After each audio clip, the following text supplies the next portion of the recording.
All right, so my name is Hannah Doan, and today I'm going to be presenting my work from a study done on the air-sea interchange of per and polychloroalkyl substances, or PFAS, in the sea surface microlayer labeled the SML.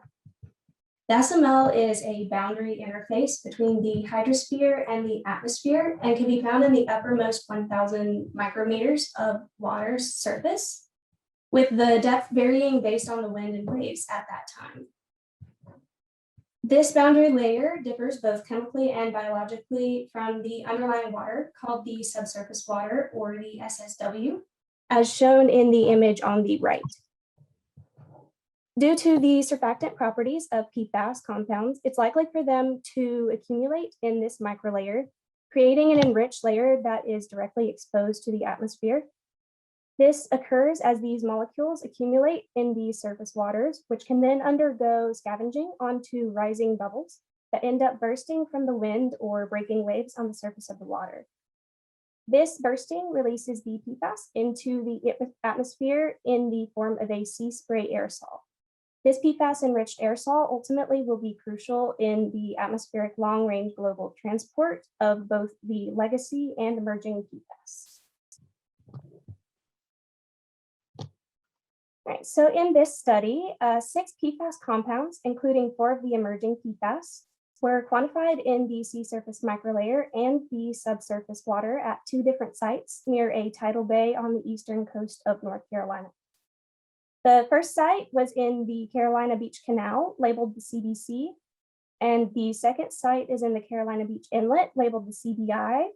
The canal samples were darker and contained a higher level of dissolved organic carbon than the inlet, which fed directly into the ocean, which is shown on the left side of the screen here on the satellite images.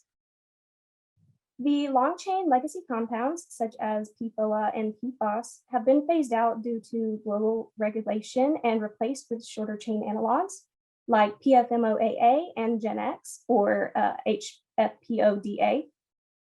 It's important that we continue monitoring both the legacy and emerging PFAS, as many are still being released into the environment today. Long-chain legacy compounds have the ability to bioaccumulate and are toxic in the environment, while the shorter-chain analogs are still showing higher persistence and have a higher chance of long-range transport.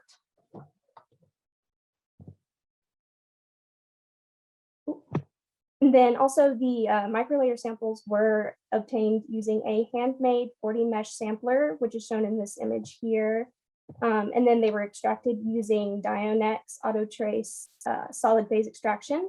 And then they were analyzed using LCMS on a SciEx 4000 Q trap.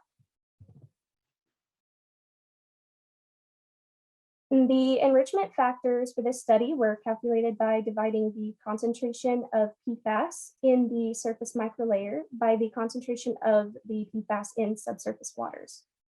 The distribution of the concentration of PFAS at the Carolina Beach Inlet was dominated by PFOS in both the microlayer at 30.3 nanograms per liter and in the subsurface water at 1.6 nanograms per liter.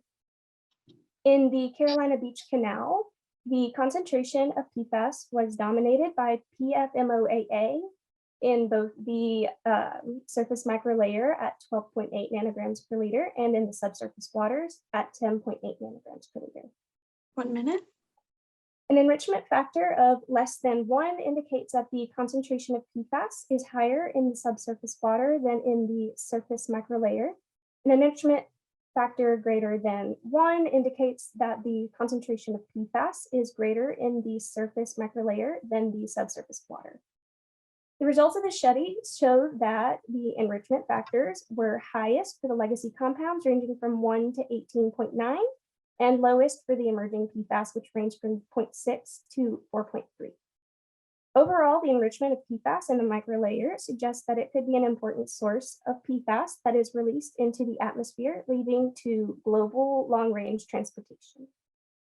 Thank you.